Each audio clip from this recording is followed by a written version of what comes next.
ठीक है, अशोक के बारे में आज पढ़ते हैं। सम्राट अशोक के बारे में पढ़ते हैं हम लोग। जो चंद्रगुप्त मौर्य ने चंद्रगुप्त जो मौर्य था, मौर्य वंश के संस्थापक था, उसका बेटा क्या था? बिंदुसार। और बिंदुसार का बेटा कौन था? आपका अशोक।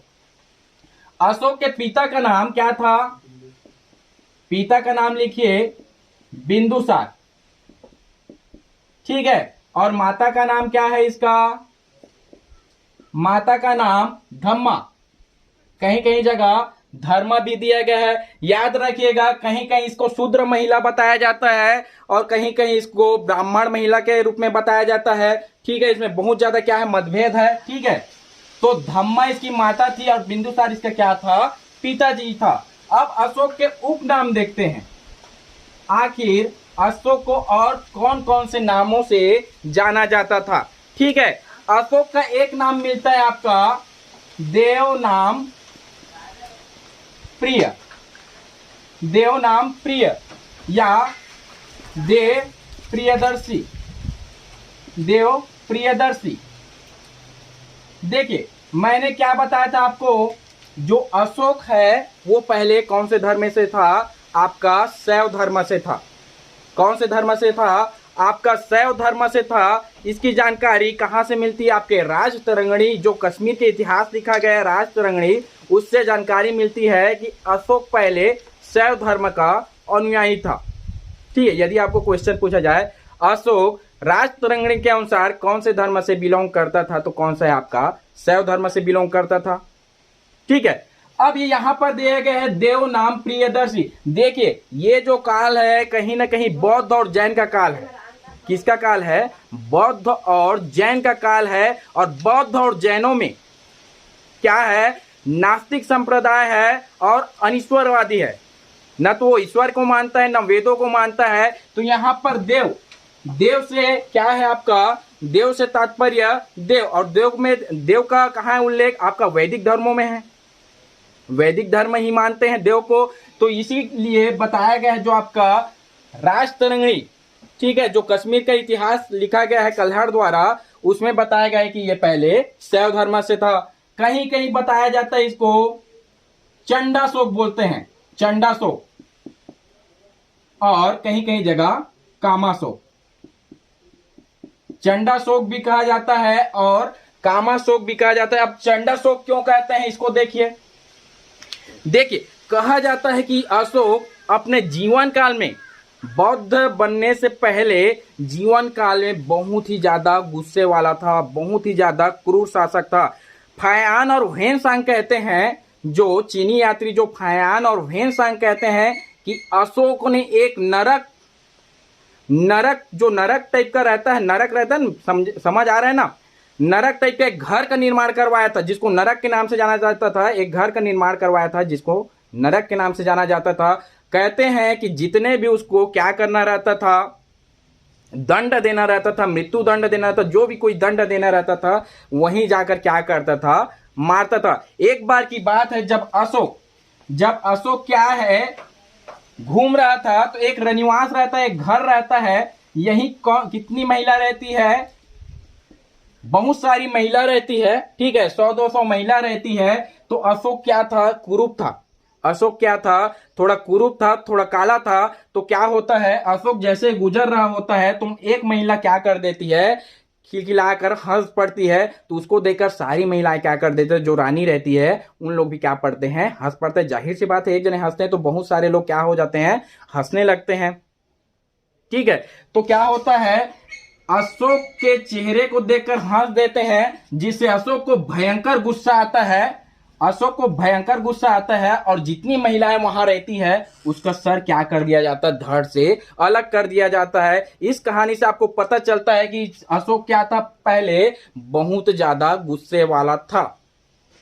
ठीक है, इस प्रकार से कामाशोक क्यों कहा जाता है? क्योंकि अशोक ने अपना प्रारंभिक जीवन क्या है? बहुत सारे महिलाओं से क्या किया था? शादी किया था। इस प्रकार से इसको कामाशोक भी कहीं कहीं कहा जाता है। ठीक है, अब देखते हैं इसके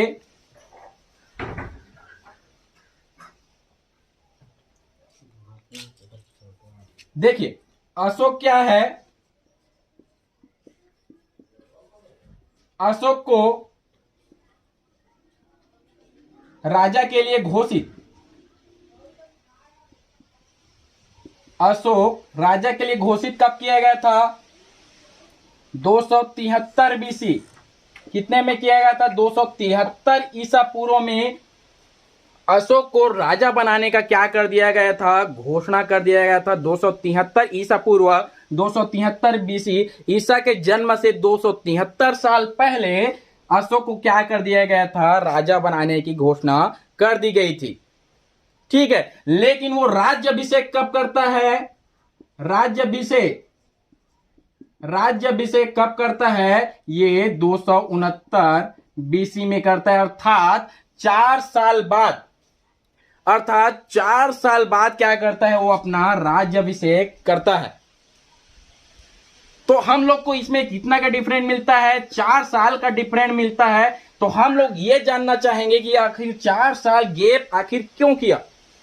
जाहिर सी बात है, कोई भी इंसान का जब राजा बनाने का घोषणा हो जाता है तो उसके सेकंड डे या आसपास के दिनों में क्या कर दिया जाता है? उसको आसपास के दिनों में उसको क्या कर दिया जाता है? राजा बना दिया जाता है। ठीक है, तो इसमें क्या होता है?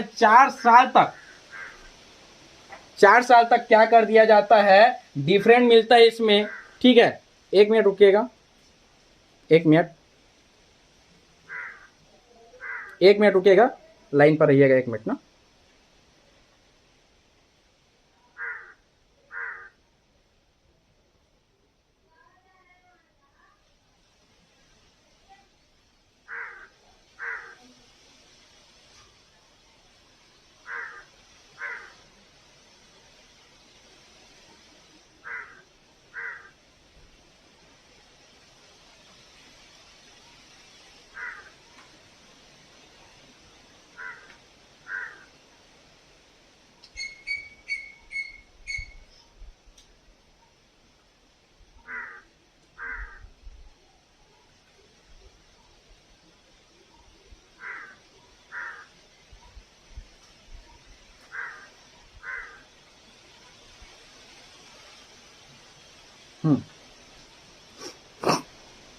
तो क्या किया जाता है? 273 बीसी में क्या किया जाता है? घोषणा कर दी जाती है किसको? अशोक को राजा बनाने के लिए। लेकिन 269 बीसी में उसका क्या होता है? राज्याभिषेक होता है, उसको राजा बनाया जाता है। तो यहां पर हम लोग ये देखते हैं कि आखिर 4 साल का डिफरेंट आखिर है क्यों? भाई जाहिर सी बात है, जो कोई राजा बनना चाहेगा, घोषणा हो गया, उसके आसपास के दिनों में वो राजा बन जाएगा। लेकिन क्या होता है? 4 साल का डिफरेंट है। तो यहां पर एक तथ्य मिलता है हम लोग को कि बिंदुसार के समय, बिंदुसार इसके पिता के समय अशोक क्या रहता है? अशोक गवर्नर रहता है। कहां का? एक रहता है तक्षशिला और एक और लिखवाया था कल, उज्जैन का। तक्षशिला और उज्जैन का क्या रहता है? गवर्नर रहता है। उप राजा रहता है कौन? आपका अशोक। ठीक है, तो ये क्या होता है? जो तक्षशिला का गवर्नर रहता है, तो एक होता है तक्षशिला में एक बार विद्रोह होता है। क्या होता है? विद्रोह होता है। तक्षशिला में विद्रोह होता है। तो विद्रोह को दबाने के लिए क्या होता है? अशोक को भेजा जाता है। विद्रोह को दबाने के लिए क्या किया जाता है? अशोक को भेजा जाता है। और जैसे ही अशोक विद्रोह दबाने के लिए जाता है, कहा जाता है कि उसके भाइयों ने, बिंदुसार के 101 पुत्र, कितने पुत्र? 101 पुत्र। कितने पुत्र जी? बिंदुसार के 101 पुत्र। तो बोला जाता है कि जब ये तक्षशिला का विद्रोह दबाने जाता है, तो उसके भाइयों ने मिलकर उसके मम्मी धम्मा की क्या कर देती हैं? हत्या कर देते हैं। क्या कर देते हैं? हत्या कर देते हैं। ठीक है, क्लियर आ रहा है ना सबको? कोई मैसेज करके बताएं, जी। क्लियर आ रहा है ना? परमेश्वर मैसेज करके बताएं, क्लियर आ रहा है ना आवाज, वीडियो? ठीक है, तो क्या होता है? हाँ, तक्षशिला का विद्रोह जैसे ही दबाने जाता है, क्या हो जाता है? उसकी मम्मी धम्मा की हत्या कर दी जाती है, तो अशोक में एक क्या आ जाता है, प्रतिशोध की भावना आ जाती है। अशोक में क्या आ जाता है, प्रतिशोध की भावना। और 4 साल तक क्या होता है, ठीक है, संघर्ष होता है। किसका? उत्तराधिकार का संघर्ष होता है। उत्तराधिकार का संघर्ष होता है। और इस संघर्ष में जो उत्तराधिकार का उसका संघर्ष है, उत्तराधिकार का जो इसका संघर्ष है, उसने अपने 99 भाइयों की, कितने भाइयों की? 99 भाइयों की क्या कर देता है? हत्या कर देता है। हत्या कर देता है। एक रहता है जो धम्मा का ही क्या होता है, पुत्र रहता है। एक धम्मा का पुत्र रहता है जिसका नाम था आपका त्रिश्य। त्रिश्य को छोड़कर, नाम क्या था, एक को छोड़ देता है, त्रिश्य को छोड़कर। क्योंकि त्रिश्य कौन था? त्रिश्य धम्मा का ही पुत्र था, अर्थात अशोक का ही सगा भाई था। इसको छोड़कर 99 भाइयों की क्या कर देता है? हत्या कर देता है। उस 4 साल में, जो 4 साल तक डिफरेंट है उसको बता रहा हूं। तो इसकी जानकारी कहां से मिलती है जी आपको? इसकी जानकारी आपकी सिहली अनुश्रुति कल लिखवाया था। सिहली अनुश्रुति अर्थात दीपवंश और महावंश, इस दोनों को क्या कहा जाता है? दीपवंश और महावंश को क्या कहा जाता है? आपका सिहली अनुश्रुति कहा जाता है। अब सिहली का नाम क्या है? एक्चुअल में जो सिहली है वो श्रीलंका का ही प्राचीन नाम है, ठीक है। तो जो श्रीलंका का अनुश्रुति है, जो उसकी साहित्य है, उसको क्या कहा जाता है? सिहली अनुश्रुति कहा जाता है, जिसका नाम है दीपवंश और महावंश। और इसी सिहली अनुश्रुति में क्या बताता है कि अशोक ने अपने 99 भाइयों की क्या कर देता है? हत्या कर देता है। और एक को छोड़कर, एक कौन है? उसका नाम त्रिश्य। समझ आ गया? त्रिश्य को छोड़कर क्या कर देता है? इन लोगों की हत्या कर देता है। जल्दी से लिखिए, इसको नोट कीजिए।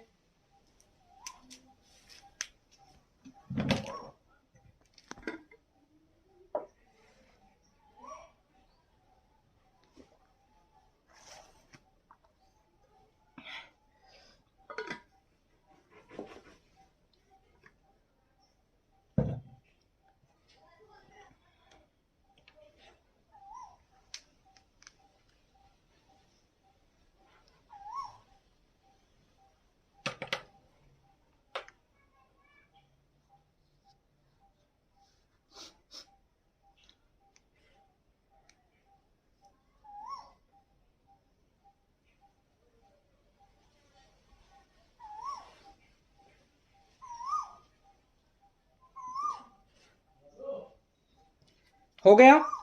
अब यहां पर क्या होता है, देखिए। हो गया जी। स्क्रीनशॉट कर लो, अगर स्क्रीनशॉट होता होगा स्क्रीनशॉट कर लो, ठीक है। दिखाई दे रहा है? इसके बाद ये तो हुई 4 साल में आखिर वो किया क्या था, अशोक किया क्या था? तो क्या किया था? अपने 99 भाइयों की हत्या किया था। 101 बेटा थे किसके? बिंदुसार के 101 पुत्र, ठीक है। तो उसमें से क्या होता है? 100 जने 99 भाइयों को क्या कर देता है? मार देता है। और एक कौन रहता है? त्रिश्य, जो उसका धम्मा का ही पुत्र रहता है, उसको छोड़ देता है। आपका सगा भाई था, अपना सगा भाई था, तो उसको छोड़कर बाकी 99 की हत्या कर देता है। आखिर इनकी हत्या क्यों करता है? मैं बताया कि तक्षशिला का विद्रोह दबाने के लिए जब किसको भेजा जाता है? अशोक को। तो उसके भाइयों ने षड्यंत्र रचकर उसकी माता धम्मा की क्या कर देता है? हत्या कर देते हैं उन लोग। इसी का प्रतिशोध लेने के लिए, उत्तराधिकार का संघर्ष के लिए क्या होता है? अपने 99 भाइयों की हत्या कर देता है त्रिश्य को छोड़कर। और जिसकी जानकारी आपको कहां मिलती है? सिहली अनुश्रुति में जिसकी जानकारी मिलती है। अब सिहली अनुश्रुति किसको कहा जाता है? सिहली का नाम क्या है? श्रीलंका का प्राचीन नाम आपका सिहली है, इसीलिए उसको सिहली अनुश्रुति अर्थात श्रीलंका की अनुश्रुति को सिहली अनुश्रुति कहता है, जिसका नाम है दीपवंश महावंश, ठीक है जी। अब देखते हैं जो अशोक था, अशोक का पहला विजय आखिर 269 बीसी में क्या कर लेता है? वो राज्य अभिषेक करता है।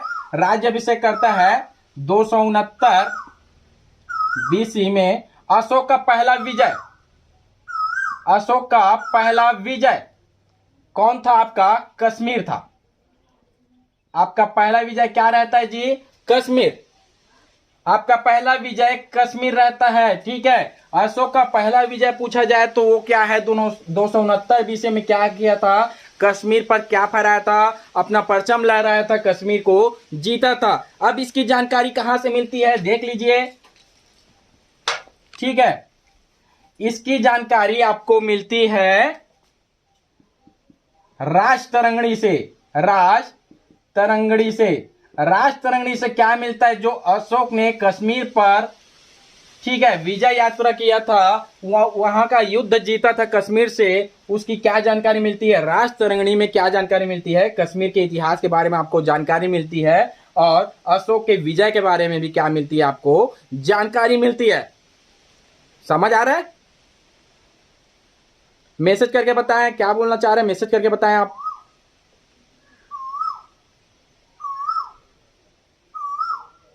मैसेज कीजिए जी।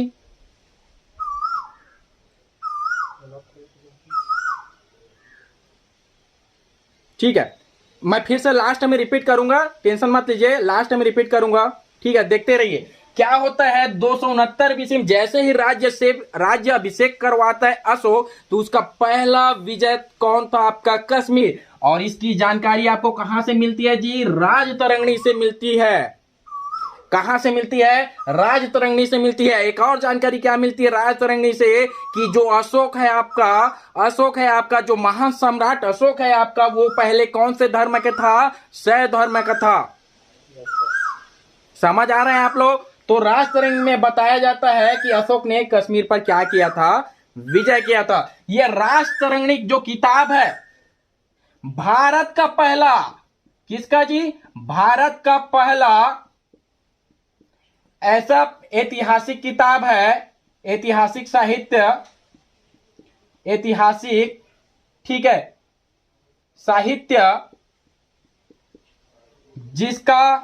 जिसमें क्रमबद्ध इतिहास मिलता है, क्रमबद्ध इतिहास मिलता है, ठीक है। जो राजतरंगिणी है वो भारत का पहला ऐतिहासिक किताब है जिसमें क्रमबद्ध इतिहास आपका मिला जाता है। लेकिन इतिहास के पिता किसको कहा जाता है? हीरोडोटस। उसकी किताब क्या है जी? हिस्टोरिका। हिस्टोरिका को ही आखिर हीरोडोटस जो उसने बुक लिखी थी हिस्टोरिका, तो उसको क्या कहा जाता है? इतिहास के पिता क्यों कहा जाता है? क्योंकि उसका जो इतिहास है वो क्रमबद्ध रूप से लिखा गया है। तो भारत का पहला ऐतिहासिक साहित्य जिसको क्रमबद्ध रूप से लिखा गया कौन सा है? आपका राजतरंगिणी। याद रखिए, मोस्ट इंपोर्टेंट क्वेश्चन, ठीक है। राजतरंगिणी क्या है? क्रमबद्ध रूप से लिखा गया है। और इसमें एक और जानकारी मिलती है कि झेलम के तट पर एक शहर है, कौन सा है आपका? श्रीनगर। तो झेलम के तट पर जो श्रीनगर है आपका, उसकी स्थापना किसने किए थे? उसका विस्तार किसने किया था? आपका अशोक ने ही किया था। राजतरंगिणी से यह भी जानकारी आपको मिलती है। जो श्रीनगर आपका है जम्मू कश्मीर साइड में, श्रीनगर, समझ आ गया? श्रीनगर है, उसको क्या करता है? इसको कौन वो करता है? अशोक करता है, ठीक है। अब देखते हैं 269 बीसी में क्या करता है। इधर मिटा दूं मैं,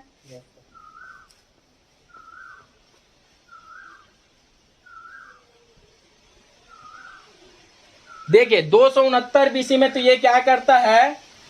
आपका पहला विजय कश्मीर था। लेकिन 261 बीसी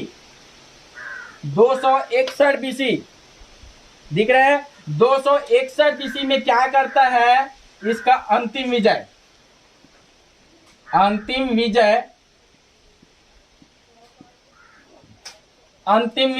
या अंतिम युद्ध बोला जाए, अंतिम विजय या अंतिम युद्ध बोला जाए। इसकी एक छोटी सी कहानी है, देखियो ये क्या है? इसका अंतिम विजय, अंतिम युद्ध क्या था उसको भी लिख लीजिए। कलिंग,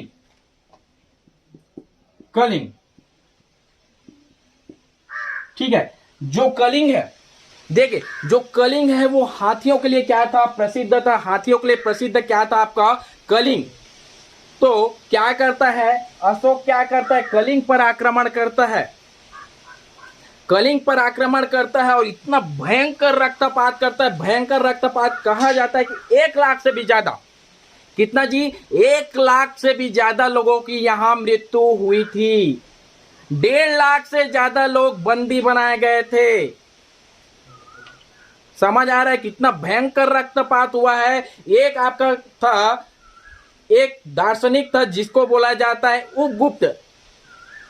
क्या बोला जाता है, उपगुप्त बोला जाता है। कहा जाता है कि वो घूमते घूमते कहां चला गया, कलिंग के मैदान में चला गया। कहां चला गया जी, कलिंग के मैदान में चला गया। और वहां का जो मंजर है, जो दृश्य है, उसको देखकर वो चकित रह गया।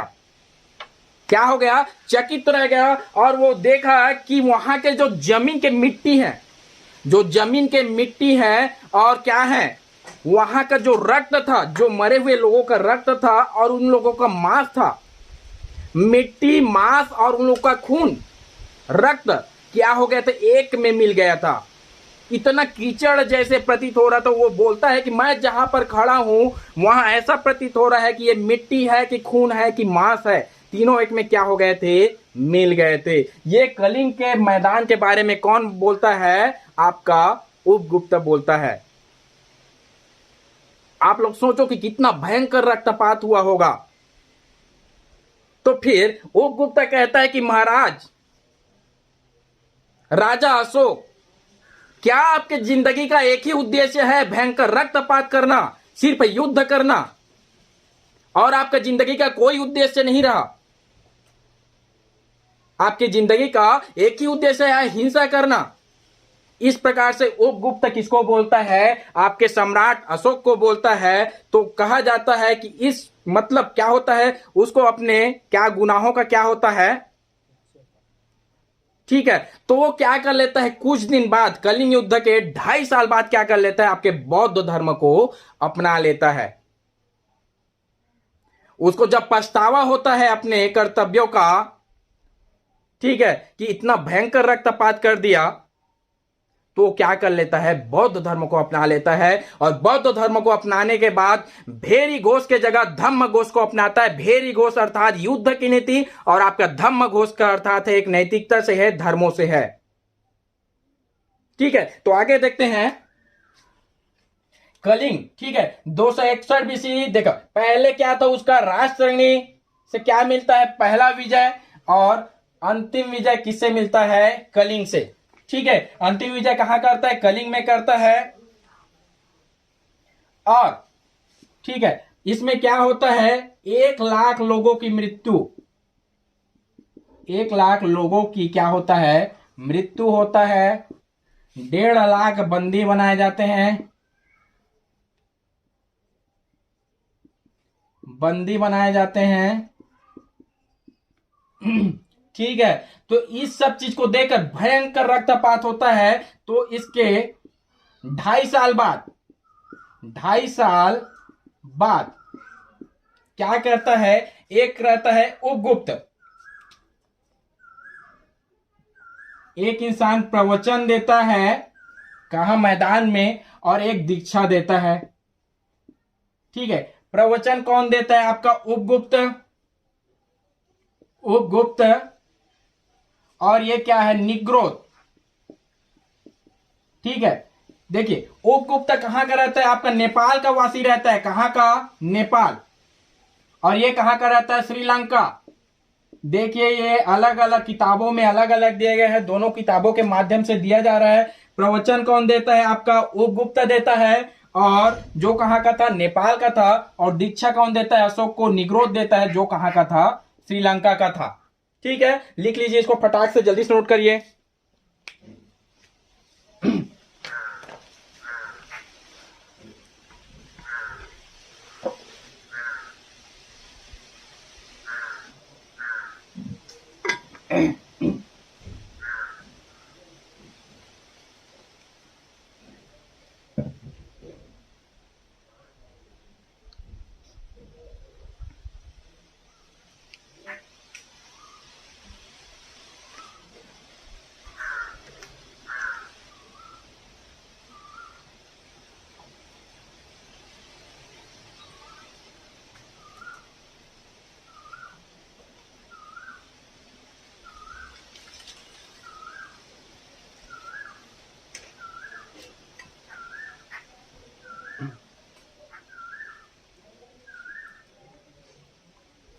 ठीक हो गया।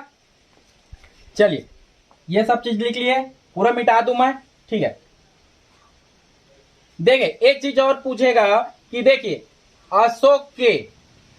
अशोक के राज्याभिषेक के बाद कितने वर्षों बाद कलिंग का भयंकर युद्ध हुआ? तो कितने वर्षों बाद?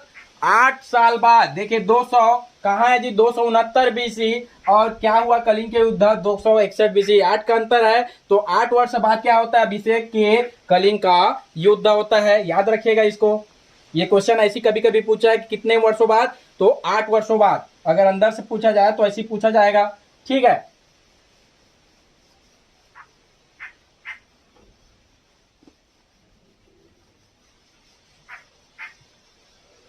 ठीक है, प्रवचन कौन देता है अशोक को? उपगुप्त देता है उसके मैदान में कि आपकी जिंदगी का एक ही लक्ष्य है, हिंसा करना, ठीक है, किसी को मारना पीटना, खून खराबा करना। और दीक्षा कौन देता है? निग्रोध देता है कि आप बौद्ध धर्म में आ जाइए, बौद्ध धर्म एक शांति का मार्ग है। तो अशोक क्या करता है? दोनों से प्रवचन और दीक्षा पाकर क्या कर देता है? आपका शस्त्र का त्याग कर देता है, शस्त्र त्याग कर देता है। क्या त्याग कर देता है जी? प्रवचन और दीक्षा पाकर शस्त्र का त्याग कर देता है, शस्त्र का त्याग कर देता है। और भेरी घोष के जगह किसको अपनाता है? धम्म घोष को अपनाता है। किसको अपनाता है जी? धम्म घोष को अपनाता है। भेरी घोष के जगह किसको अपनाता है? धम्म घोष को अपनाता है। अब ये भेरी घोष क्या होता है और धम्म घोष होता क्या है, जान लेते हैं। कि जो भेरी घोष है वो साम्राज्य के युद्ध की नीति है। आपको युद्ध के जो नीति है उसको भेरी घोष कहा जाता है, और धम्म घोष किसको कहा जाता है उसको देख लेते हैं। इसको पहले लिख देता हूं मैं। ये युद्ध करने की नीति अर्थात विचार, जो युद्ध करने का विचार है उसको भेरी घोष कहा जाता है। और धम्म घोष का विचार क्या है? सामाजिक नियम। धम्म क्या है? पाली भाषा का शब्द है जिसका अर्थ होता है धर्म होता है। और धर्म से क्या तात्पर्य है? आपके नैतिकता से तात्पर्य है, ठीक है। तो सामाजिक नियम, ठीक है, सामाजिक नियम, नैतिकता, आपके में क्या आ जाएगा? नैतिकता, और क्या है? शिष्टाचार, ठीक है। जो धम्म घोष है वो क्या क्या मिलकर बना है या क्या क्या के लिए बना है? आपका सामाजिक नियम के लिए कि आप समाज को कैसे रहना है, ठीक है। और नैतिकता होना चाहिए, कैसी होना चाहिए? समाज में नैतिकता होना चाहिए, क्या होना चाहिए? शिष्टाचार होना चाहिए। सामाजिक नियम के लिए बनाया गया धम्म घोष, और उसमें क्या होना चाहिए? नैतिकता होना चाहिए, और क्या होना चाहिए? जनता में शिष्टाचार की भावना होनी चाहिए, ठीक है। इसके त्रिविध आयाम हैं, त्रिविध आयाम। जो धम्म घोष है उसका त्रिविध आयाम है, देख लेते हैं उसको भी। धम्म घोष कहता है कि जनता में करुणा रहना चाहिए, उदारता रहना चाहिए, और जनता कैसा होना चाहिए? सहिष्णु होना चाहिए। क्या क्या होना चाहिए जी? करुणा होना चाहिए, उदारता होना चाहिए, और क्या होना चाहिए? सहिष्णुता होना चाहिए। कहा जाता है कि अशोक पहले क्या था? भयंकर रक्तपात करने वाले था, लेकिन जैसे उसने बौद्ध धर्म को अपनाया, शांति का मार्ग अपनाया, क्या करता है? करुणामयी हो गया। अर्थात जनता तो जनता, पशुओं के लिए भी उसके मन में क्या आ गया? प्रेम आ गया। समझ आ रहा है?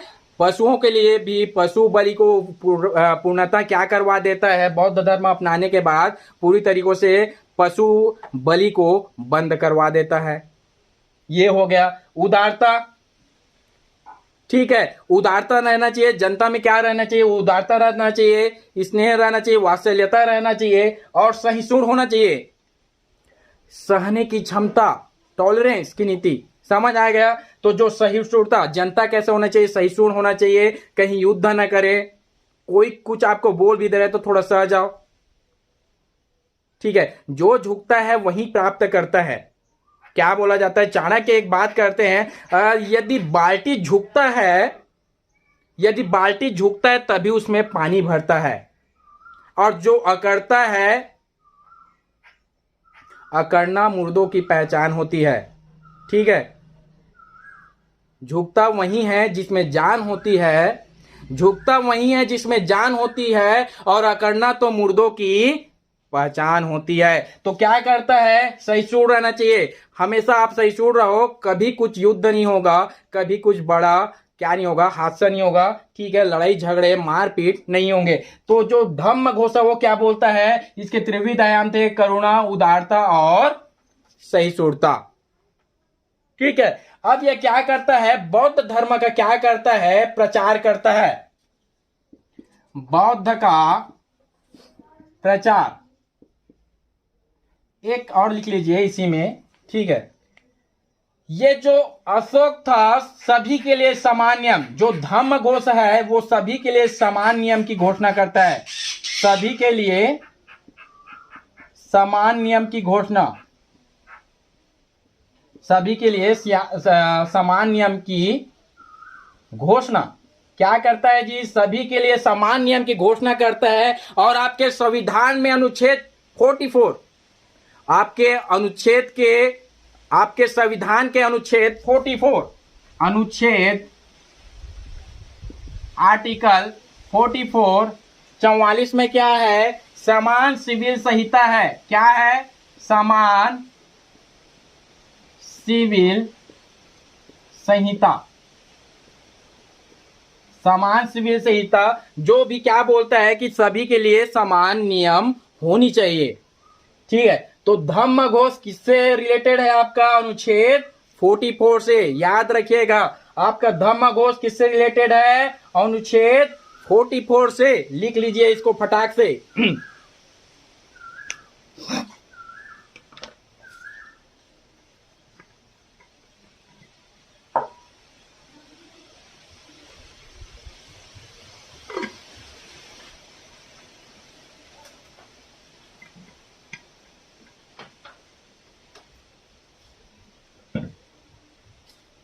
हो गया, हो गया, जल्दी से लिखिए।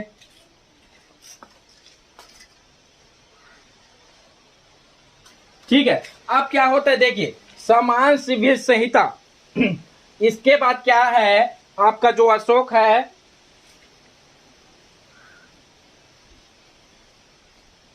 आपका जो अशोक है वो बौद्ध धर्म के प्रचार में क्या लग जाता है, बौद्ध धर्म के प्रचार क्या होता है, बौद्ध धर्म के प्रचार करने लगता है। और उसका जो एक पुत्र रहता है और एक रहती है उसकी पुत्री, बेटा और बेटी। पुत्र कौन रहता है, महेंद्र, महेंद्र बाहुबली वाला नहीं जी। ठीक है, इसका पुत्र है कौन, महेंद्र, और पुत्री क्या है, संघमित्रा। संघमित्रा, पुत्र का नाम है महेंद्र और पुत्री का नाम है संघमित्रा। बोला, कहते हैं सम्राट अशोक पूछता है अपने पुत्र से, बेटा आजकल क्या कर रहा है, नहीं पापा क्या कर रहा हूँ, आजकल क्रिकेट खेलने जा रहा हूँ। बेटी से पूछता है तो क्या कर रही है बेटी, आजकल नहीं पापा मैं ब्यूटी पार्लर से आया हूँ। कल क्या करेगी, वहीं फिर जाना है। तो अशोक क्या करता है, ये सब छोड़, ये सब छोड़, और तू चुपचाप क्या कर, बौद्ध धर्म का क्या कर, प्रचार कर। और दोनों जैसे ही मानते हैं बौद्ध धर्म में प्रचार के लिए, दोनों को कहां भेज दिया जाता है, आपका श्रीलंका प्रचार के लिए भेज दिया जाता है। ठीक है, पुत्र कौन थे, महेंद्र थे, पुत्री का नाम क्या मिलता है, संघमित्रा। दोनों को कहां भेज दिया गया, श्रीलंका बौद्ध धर्म के प्रचार प्रसार के लिए भेज दिया गया। और यही कारण है कि आपका जैन धर्म भारतीय धर्म बनकर रह गया और बौद्ध धर्म इंटरनेशनल धर्म बनकर रह गया, क्योंकि इसका प्रचार प्रसार बहुत जोरों से हुआ है। कैसे हुआ है जी, बहुत जोरों से इसका प्रचार प्रसार हुआ है। ठीक है, कहां भेजा, श्रीलंका। और अन्य जगह, अन्य स्थान क्या थे, अन्य स्थानीय जगह क्या थे जहां पर बौद्ध धर्म का प्रचार प्रसार किया गया था। एक था आपका यूनान, एक था आपका यूनान, दूसरा था आपका श्रीलंका, ठीक है, तीसरा था आपका सीरिया, और चौथा क्या था, एक और छूट गया जो बहुत ज्यादा है, चीन, इस चारों जगह में क्या हुआ, बौद्ध धर्म का भयंकर प्रचार हुआ। कैसे प्रचार हुआ, भयंकर प्रचार हुआ। इसीलिए क्या है, आपका बौद्ध धर्म एक इंटरनेशनल धर्म बनकर क्या होता है, उभरता है। ठीक है, तो क्या हुआ, यूनान, श्रीलंका, सीरिया और चीन में क्या होता है, बौद्ध धर्म के प्रचार प्रसार के लिए भेजा जाता है और अपने पुत्र और पुत्री को कहां भेजता है, श्रीलंका।